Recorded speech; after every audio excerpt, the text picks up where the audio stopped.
1 Roi, chapitre 7. Construction du palais de Salomon. Salomon bâtit encore sa maison, ce qui dura 13 ans jusqu'à ce qu'il l'eût entièrement achevée. Il construisit d'abord la maison de la forêt du Liban, longue de 100 coudées, large de 50 coudées et haute de 30 coudées. Elle reposait sur 4 rangées de colonnes de cèdre, et il y avait des poutres de cèdre sur les colonnes. On couvrit de cèdre les chambres qui portaient sur les colonnes et qui étaient au nombre de 45, 15 par étage. Il y avait 3 étages, à chacun desquels se trouvaient des fenêtres les unes vis-à-vis des autres. Toutes les portes et tous les poteaux étaient formés de poutres en carré, et à chacun des 3 étages, les ouvertures étaient les unes vis-à-vis des autres. Il fit le portique des colonnes long de 50 coudées et large de 30 coudées, et un autre portique en avant avec des colonnes et des degrés sur leur front. Il fit le portique du trône où il rendait la justice, le portique du jugement, et il le couvrit de cèdre depuis le sol jusqu'au plafond. Sa maison d'habitation fut construite de la même manière, dans une autre cour derrière le portique, et il fit une maison du même genre que ce portique pour la fille de Pharaon qu'il avait prise pour femme. Pour toutes ces constructions, on employa de magnifiques pierres taillées d'après des mesures sciées avec la scie, intérieurement et extérieurement, et cela depuis les fondements jusqu'aux corniches et en dehors jusqu'à la grande cour. Les fondements étaient en pierre magnifique et de grande dimension, en pierre de 10 coudées et en pierre de 8 coudées. Au-dessus, il y avait encore de magnifiques pierres taillées d'après des mesures et du bois de cèdre. La grande cour avait dans tout son circuit 3 rangées de pierres de taille et une rangée de poutres de cèdre, comme le parvis intérieur de la maison de l'Éternel et comme le portique de la maison. Les 2 colonnes d'airain, la mer d'airain, les bassins et les divers ustensiles pour le temple. Le roi Salomon fit venir de Tyr Hiram, fils d'une veuve de la tribu de Nephtali et d'un père tyrien qui travaillait sur l'airain. Hiram était rempli de sagesse, d'intelligence et de savoir-faire pour faire toutes sortes d'ouvrages d'airain. Il arriva auprès du roi Salomon et il exécuta tous ses ouvrages. Il fit les 2 colonnes d'airain. La première avait 18 coudées de hauteur et un fil de 12 coudées mesurait la circonférence de la seconde. Il fondit 2 chapiteaux d'airain pour mettre sur les sommets des colonnes. Le premier avait 5 coudées de hauteur et le second avait 5 coudées de hauteur. Il fit des treillis en forme de réseau, des festons façonnés en chaînettes pour les chapiteaux qui étaient sur le sommet des colonnes, 7 pour le premier chapiteau et 7 pour le second chapiteau. Il fit 2 rangs de grenades autour de l'un des treillis pour couvrir le chapiteau qui était sur le sommet d'une des colonnes. Il fit de même pour le second chapiteau. Les chapiteaux qui étaient sur le sommet des colonnes dans le portique figuraient des lits et avaient 4 coudées. Les chapiteaux placés sur les 2 colonnes étaient entourés de 200 grenades en haut près du renflement qui était au-delà du treillis. Il y avait aussi 200 grenades rangées autour du second chapiteau. Il dressa les colonnes dans le portique du temple. Il dressa la colonne de droite et la nomma Jachin. Puis il dressa la colonne de gauche et la nomma Boaz. Il y avait sur le sommet des colonnes un travail figurant des lits. Ainsi fut achevé l'ouvrage des colonnes. Il fit la mer de fonte. Elle avait 10 coudées d'un bord à l'autre, une forme entièrement ronde, 5 coudées de hauteur et une circonférence que mesurait un cordon de 30 coudées.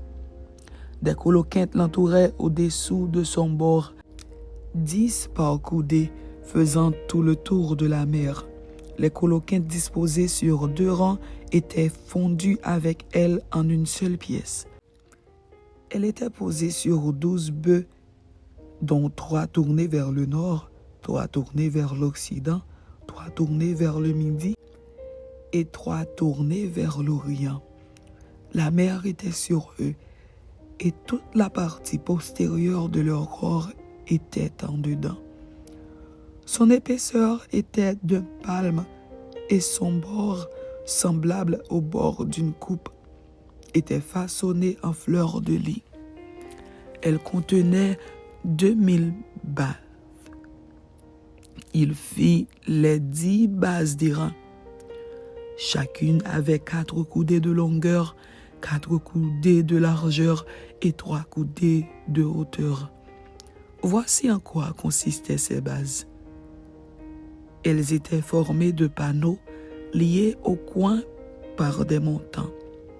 Sur les panneaux qui étaient entre les montants, il y avait des lions, des bœufs et des chérubins. Et sur les montants, au-dessus comme au-dessous des lions et des bœufs, il y avait des ornements qui pendaient en feston. Chaque base avait 4 roues d'airain avec des essieux d'airain, et aux 4 angles étaient des consoles de fonte, au-dessous du bassin et au-delà des festons. Le couronnement de la base offrait à son intérieur une ouverture avec un prolongement d'une coudée vers le haut.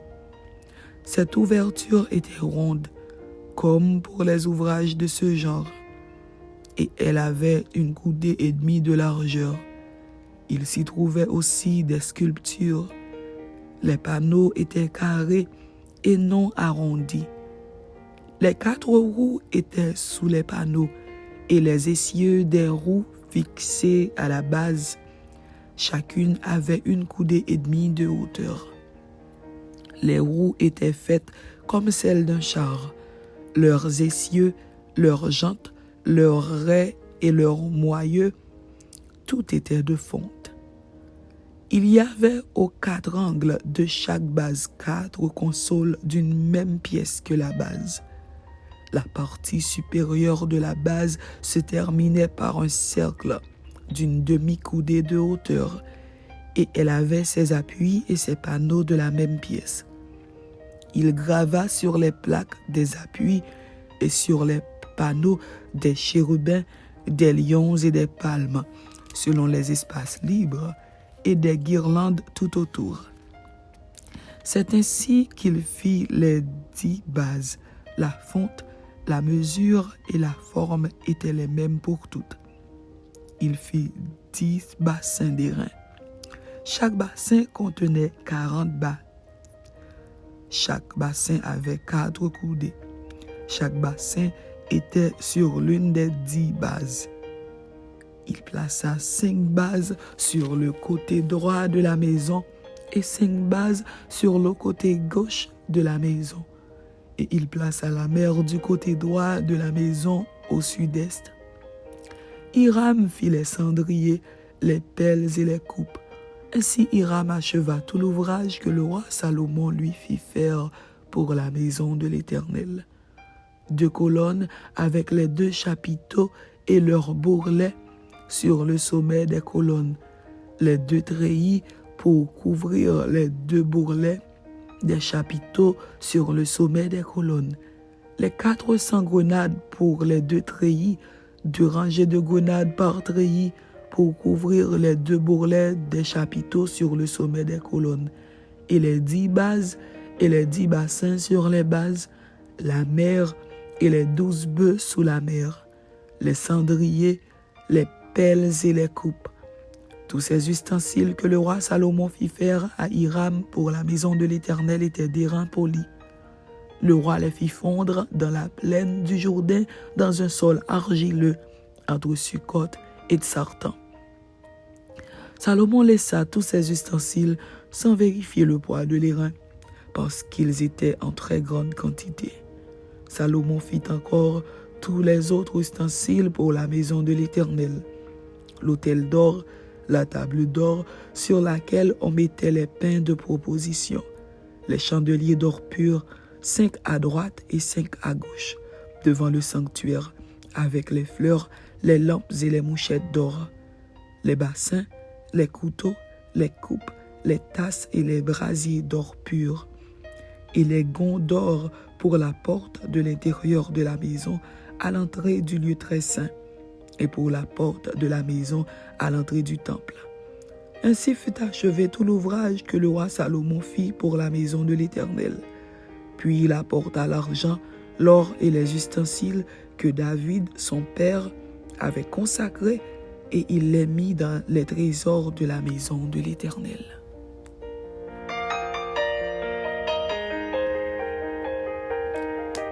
Un roi, chapitre 8. Dédicace du temple.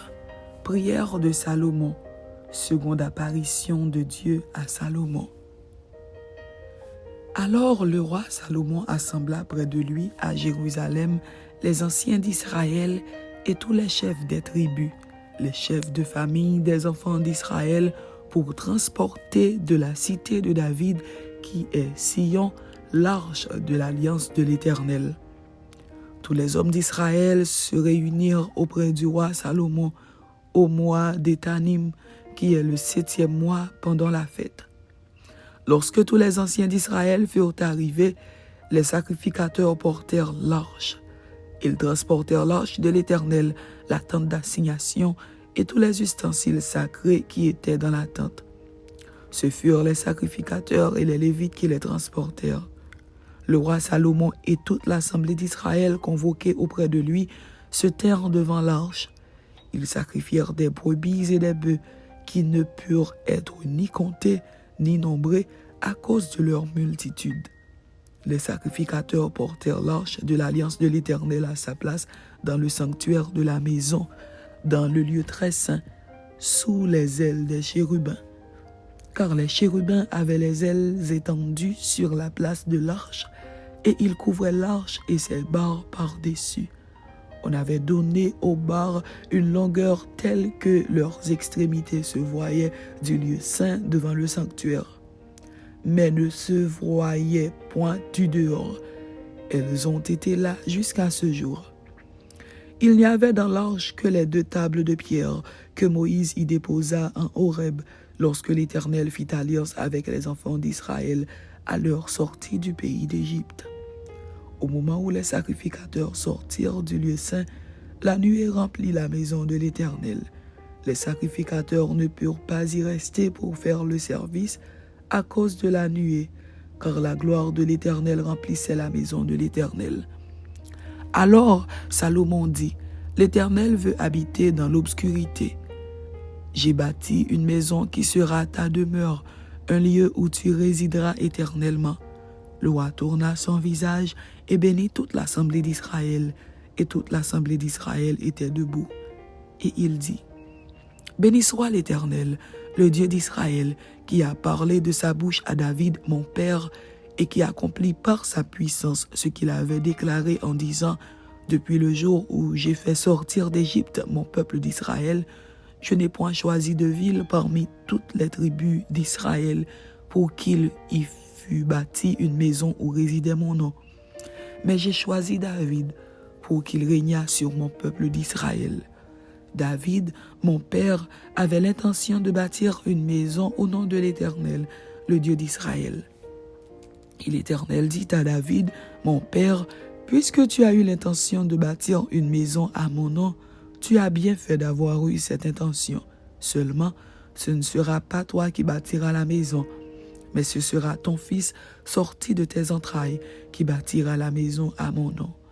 L'Éternel a accompli la parole qu'il avait prononcée. Je me suis élevé à la place de David, mon père, et je me suis assis sur le trône d'Israël, comme l'avait annoncé l'Éternel, et j'ai bâti la maison au nom de l'Éternel, le Dieu d'Israël. J'y ai disposé un lieu pour l'arche où est l'alliance de l'Éternel, l'alliance qu'il a faite avec nos pères quand il les fit sortir du pays d'Égypte. Salomon se plaça devant l'autel de l'Éternel en face de toute l'assemblée d'Israël.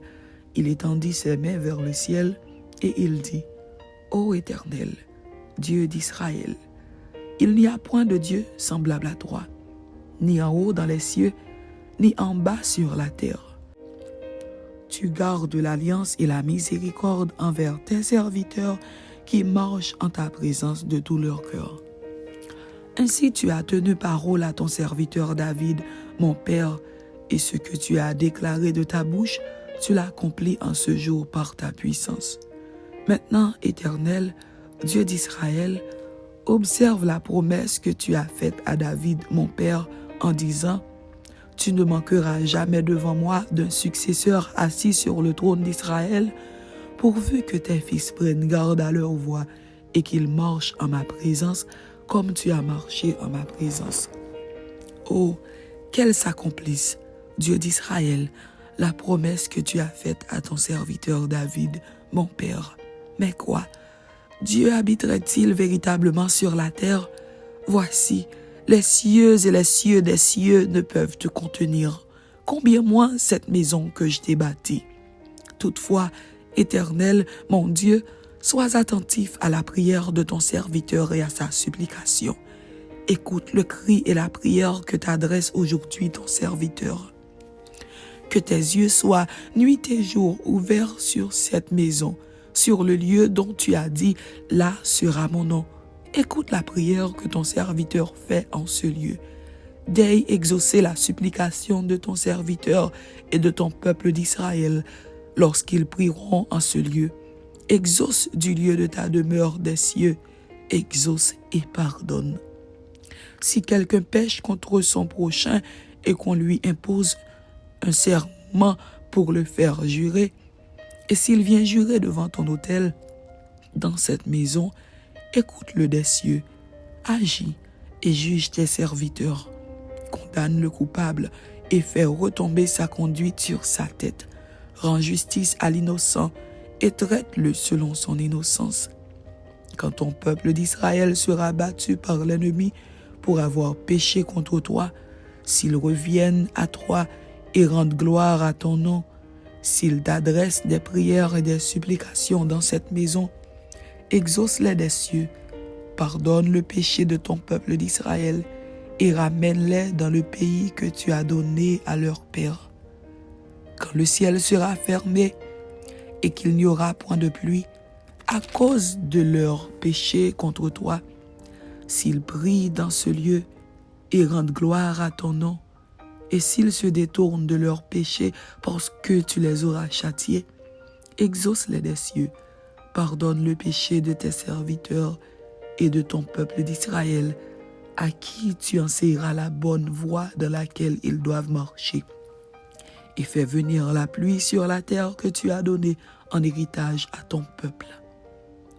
Quand la famine, la peste, la rouille, la nielle, les sauterelles d'une espèce ou d'une autre seront dans le pays, quand l'ennemi assiégera ton peuple dans son pays, dans ses portes, quand il y aura des fléaux ou des maladies quelconques, si un homme, si tout ton peuple d'Israël fait entendre des prières et des supplications, et que chacun reconnaisse la plaie de son cœur et étende les mains vers cette maison, exauce-le des cieux, du lieu de ta demeure, et pardonne, agis et rends à chacun selon ses voies. Toi qui connais le cœur de chacun, car seul tu connais le cœur de tous les enfants des hommes, et ils te craindront tout le temps qu'ils vivront dans le pays que tu as donné à nos pères. Quand l'étranger, qui n'est pas de ton peuple d'Israël, viendra d'un pays lointain, à cause de ton nom, car on saura que ton nom est grand, ta main forte et ton bras étendu, quand il viendra prier dans cette maison.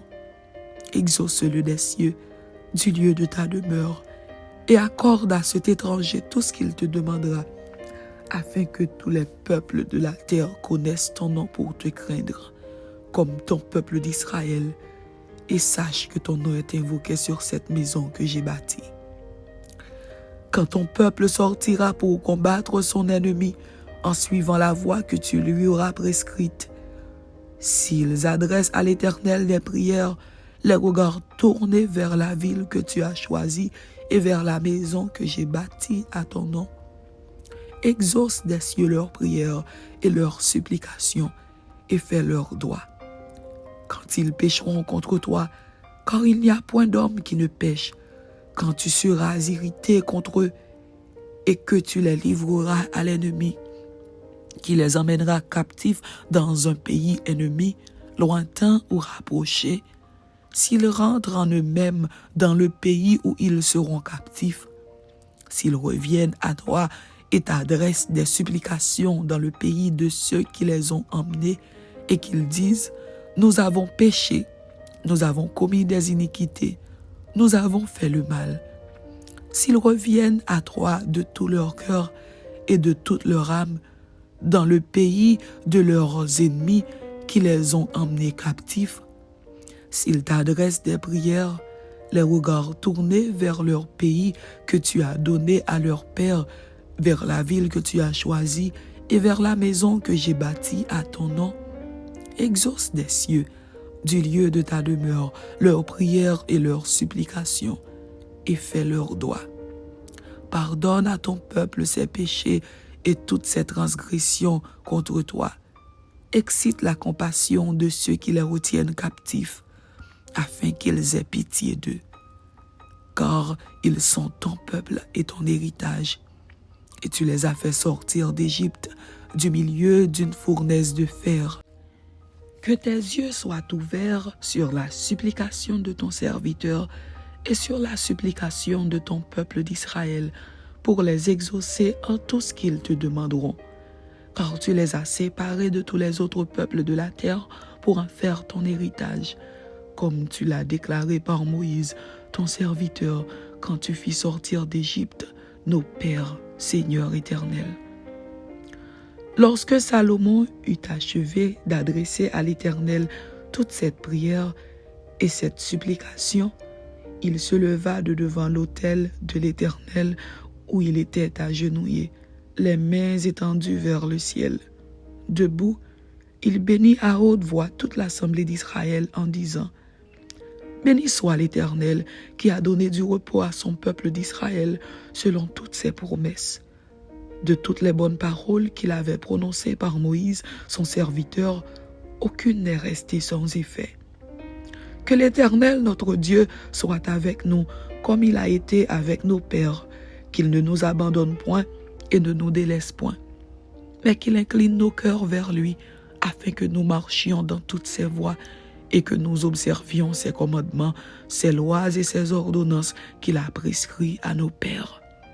Que ces paroles, objet de mes supplications devant l'Éternel, soient jour et nuit présentes à l'Éternel, notre Dieu, et qu'il fasse en tout temps droit à son serviteur et à son peuple d'Israël, afin que tous les peuples de la terre reconnaissent que l'Éternel est Dieu et qu'il n'y en a point d'autre.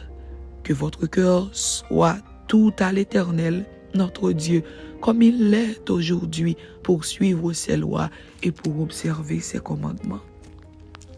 Le roi et tout Israël avec lui offrirent des sacrifices devant l'Éternel. Salomon immola 22 000 bœufs et 120 000 brebis pour le sacrifice d'action de grâce qu'il offrit à l'Éternel. Ainsi le roi et tous les enfants d'Israël firent la dédicace de la maison de l'Éternel. En ce jour, le roi consacra le milieu du parvis qui est devant la maison de l'Éternel, car il offrit là les holocaustes, les offrandes et les graisses des sacrifices d'action de grâce, parce que l'autel d'airain qui est devant l'Éternel était trop petit pour contenir les holocaustes, les offrandes et les graisses des sacrifices d'action de grâce. Salomon célébra la fête en ce temps-là et tout Israël avec lui. Une grande multitude, venue depuis les environs de Hamath jusqu'au torrent d'Égypte, s'assembla devant l'Éternel notre Dieu pendant 7 jours et 7 autres jours, soit 14 jours. Le 8e jour, il renvoya le peuple, et ils bénirent le roi et s'en allèrent dans leurs tentes, joyeux et le cœur content pour tout le bien que l'Éternel avait fait à David, son serviteur, et à Israël, son peuple. Amen. C'était 1 Roi chapitre 7 et 1 Roi chapitre 8. Que Dieu vous bénisse. Amen.